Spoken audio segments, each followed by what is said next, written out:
Good morning. This is Dr.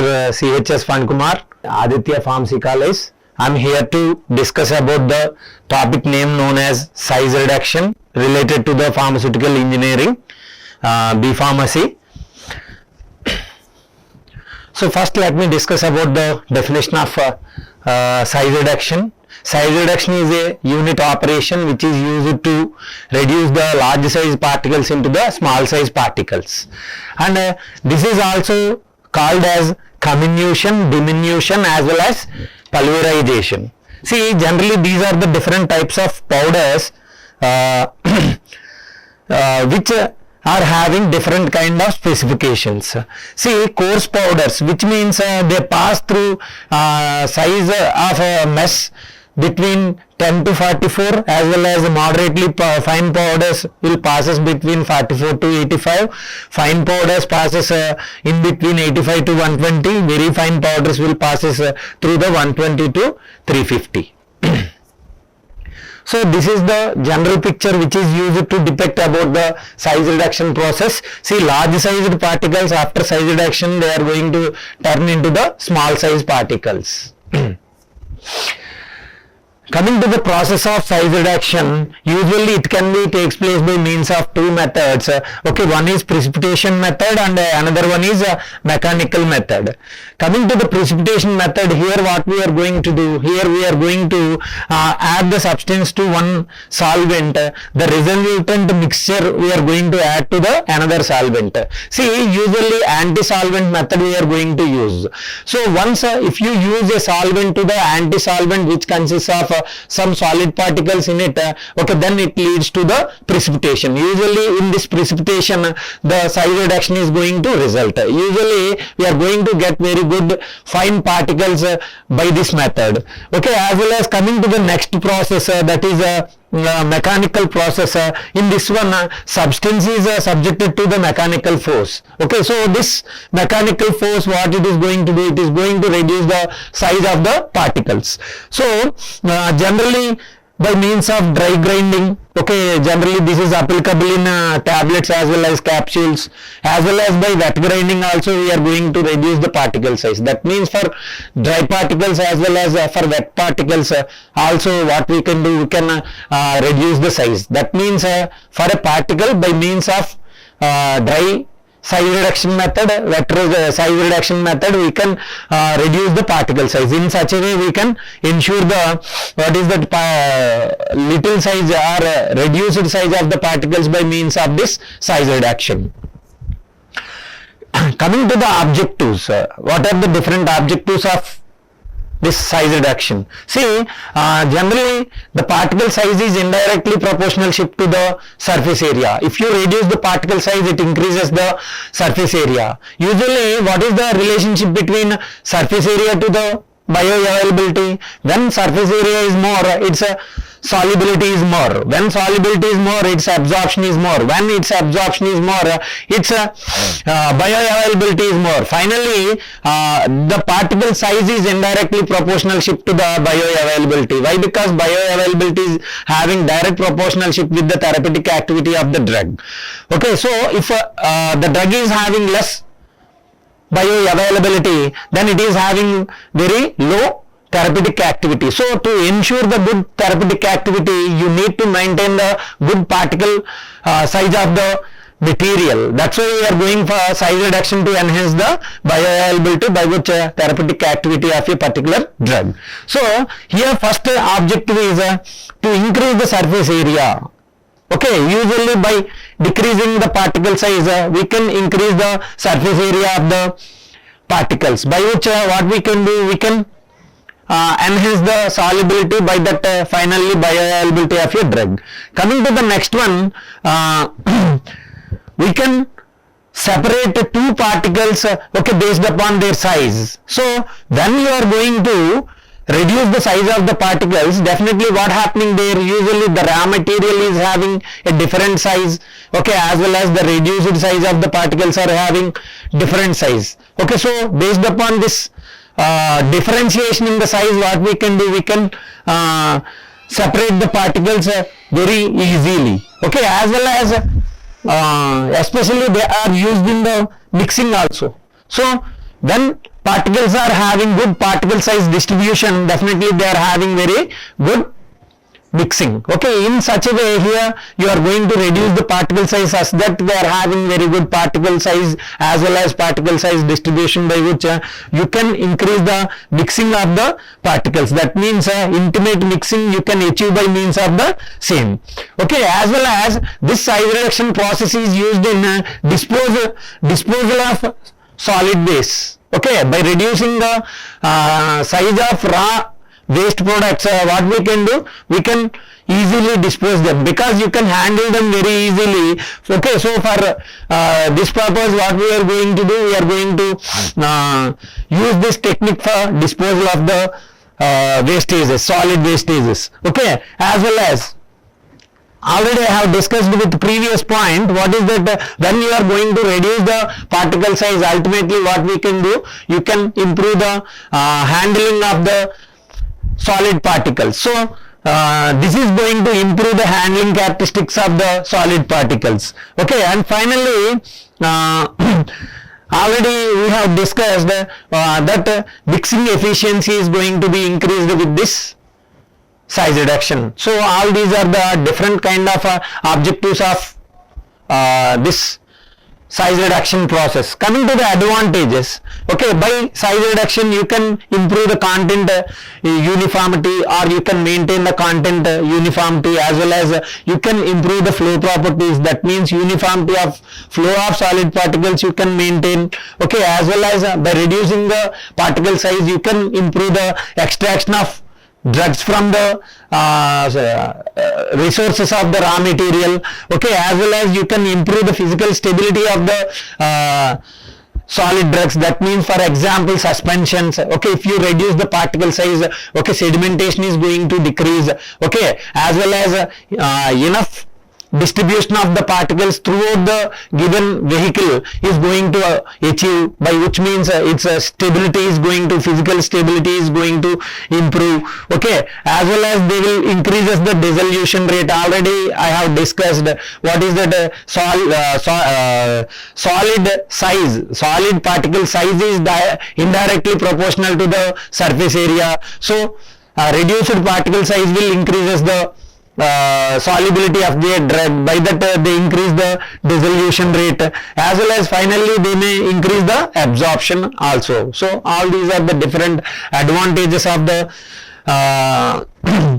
size reduction process. Okay, as well as coming to the disadvantages. Okay, see, in size reduction process, okay, generally when you are going to decrease the particle size, their surface area is going to increase. Once the surface area is going to be increased, that is available to react with the components which are present in the given formulation. That's why if any more reactive kind of groups are there, they are going to react morely, that causes degradation of the active constituents. So all these are going to cause the high degradation of the drug. So the reduced particle size is more prone for the degradation. As well as coming to the next disadvantage, contamination. See how contamination is going to occur. See, already we have discussed that we are going to do the size reduction by means of mechanical force. So when you are going to apply this mechanical force, ultimately we are going to use some equipmentation. So this when you are going to use this equipmentation, relative movement of the surfaces are shearing between the substance to the elements of the equipment also causes some formation of the impurities within the product, that may causes the contamination. This is about the disadvantages of size reduction. Coming to the factors influencing size reduction, see, namely hardness, toughness, abrasiveness, stickiness, softening temperature, material structure, moisture content, physiological effects, purity, okay, as well as ratio of feed size to production rate, bulk density. Okay, all these parameters are going to influence the size reduction process. So let us see how. Coming to the hardness, see, generally hardness is measured by means of this Mohs scale.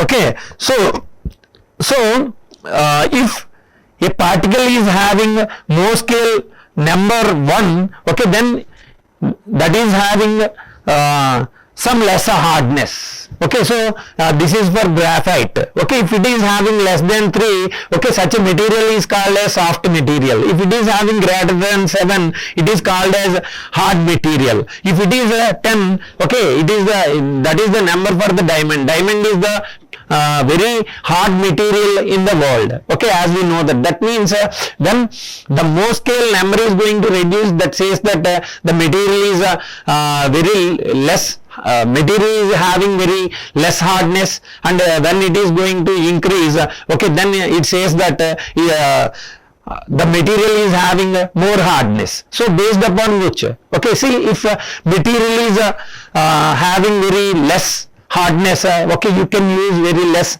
energies to break down it, but whenever that is having more hardness, you need to use more energies to break down that one. So by this means we can discuss about the hardness of a substance. Based upon the hardness of a substance only, we are going to choose the energies which are required for the size reduction process.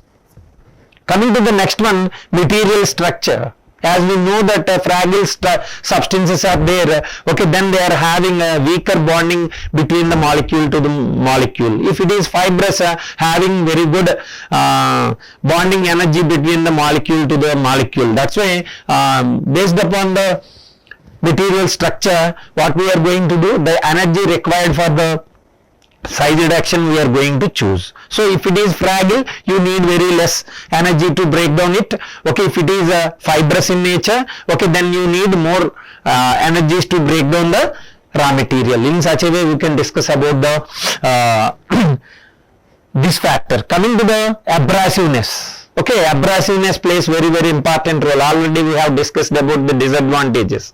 In that we have discussed about contamination. Okay, if a substance is more abrasive in nature, that is having more quantity of impurities in it. Okay, that's why this abrasiveness also plays very important role. So if material is abrasiveness, then what we are going to do, we are going to use some wearings for the equipmentation to avoid the contamination, or what is that, to protect the material of construction from this abrasive material. In such a way we can discuss about the same. Coming to the softening temperature, as we know that materials are different types, okay, among which waxes as well as lipids, we know that they will get melt very quickly with the lower temperature. See here, if you apply the energy by means of mechanical energy or mechanical process, that is going to create some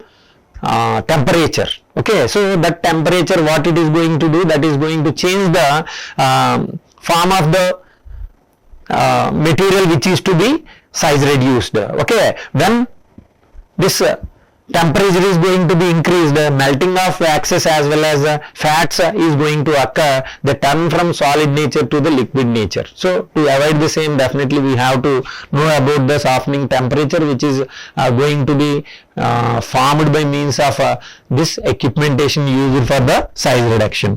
Coming to the next one, friability. Okay, as we know that usually if material is friable, okay, then what happening there, that can be break down very easily. Okay, that need very less energies to break down the material. Okay, coming to the next one, principles which are used for size reduction process. Generally, what are the different principles? Cutting, okay, compression, impact, attrition. These are the four processes which one we are going to use, four principles which are going to be used for the size reduction process. First, coming to the cutting.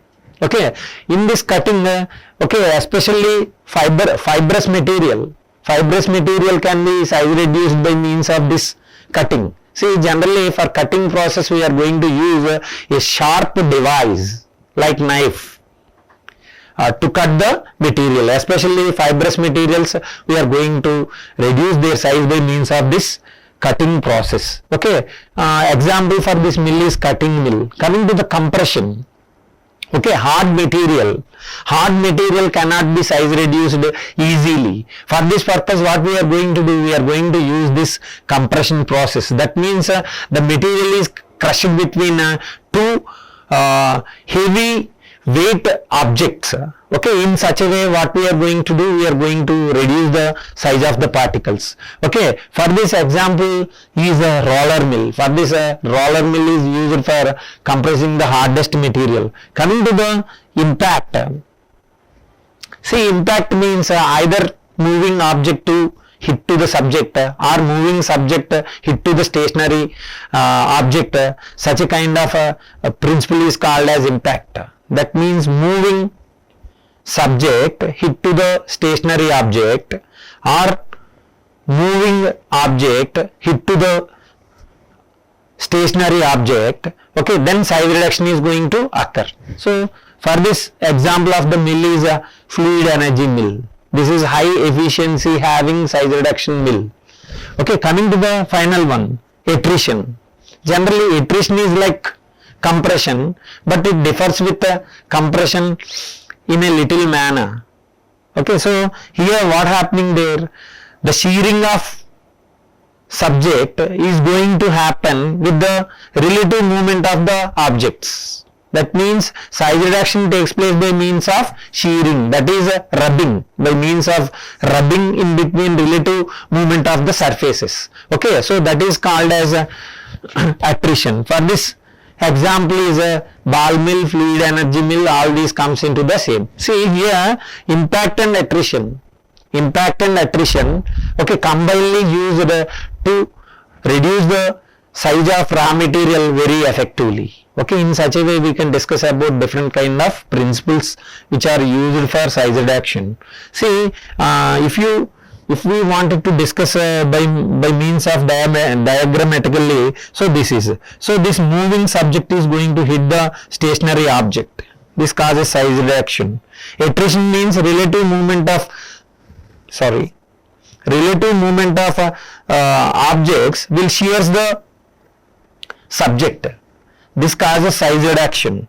Shear means edges of objects will leads to crush the material, that is called as shearing. See, this moving object at its edge, with the help of another object's edge, it is going to reduce the size of the particle. Coming to the compression, okay, in between two heavy objects, the subject is getting crushed. That is called as compression. Okay, in such a way we can discuss about the principles of size reduction in such a way. Coming to the another one, generally this size reduction is also called as comminution also. So this comminution occurs by means of mechanical forces or chemical forces. Generally in our pharmaceutical applications, moreover we are going to use mechanical forces. So again we are going to apply mechanical forces by means of external means as well as by means of special application. Okay, so they are called as by means of external forces as well as special forces. So under external forces, smashing, breaking, attrition, peeling, cutting, crushing and other comes under the or covers under the external forces. Coming to the special forces, okay, thermal shock, pressure change, bombing with photon and other element particles and other methods will comes under the mechanical. So in this presentation I would like to explain about the size reduction by means of the mechanical forces. So let us discuss them diagrammatically. This is smashing. Smashing means in between moving objects we are going to compress or crush the subject. Okay, see, breaking means it consists of sharp edged elements which are present along with the objects. They are going to crush the material in between them. So these sharp edges will break the particle. Coming to the attrition, already we have discussed, moving objects will shears the material in between them. Okay, coming to the crushing, here high weight object will crushes the subject, okay, by which means size reduction is going to occur. Coming to the cutting, sharp edges of object is going to cut the material, that is called as cutting. Okay, coming to the splitting, here sharp edged elements which are present along with the object are going to crush the object in them, that is called as splitting. In such a way we can discuss about the different forces by which we can ensure the size reduction. So this is about some. Coming to the classification of size reduction equipmentations. See, first coming to the type of size reduction equipment as well as example. Okay, crushers. For crushing, edge runner mill and end runner mill are the examples. And for grinders, okay, for grinders, some subtypes are there. What are those? Impact mill, for this hammer mill is the example. Rolling compression, for this roller mill is the example. Attrition, for this attrition mill is the example. Tumbling mill, for this ball mill is the example. Ultrafine grinder, for this fluid energy mill is the example. And cutting machine, for this cutter mill is the example. And coming to the next one, for different mills, what are the mechanism of actions as well as what are their uses of a particular size reducing mills. Let us see. First one is hammer mill. Okay, that works based upon the impact mechanism of size reduction. Okay, generally it is applicable for soft drugs or materials with a soft nature. Coming to the next one, roller mill. Roller mill works on the principle of attrition and compression. It is applicable for soft materials. Actually, fibrous materials can be size reduced by means of the same. Coming to the next one, colloidal mill. Okay, generally this is going to work on based upon impact and attrition. Okay, generally brittle kind of drugs are getting size reduced by means of this one. Coming to the next one, ball mill. Ball mill works on impact and attrition. Okay, all kind of drugs can be size reduced by means of this ball mill. Fluid energy mill. Okay, this also works based upon the principle impact and attrition. Okay, moderately hard and friable material can be size reduced by means of this kind of size reduction process.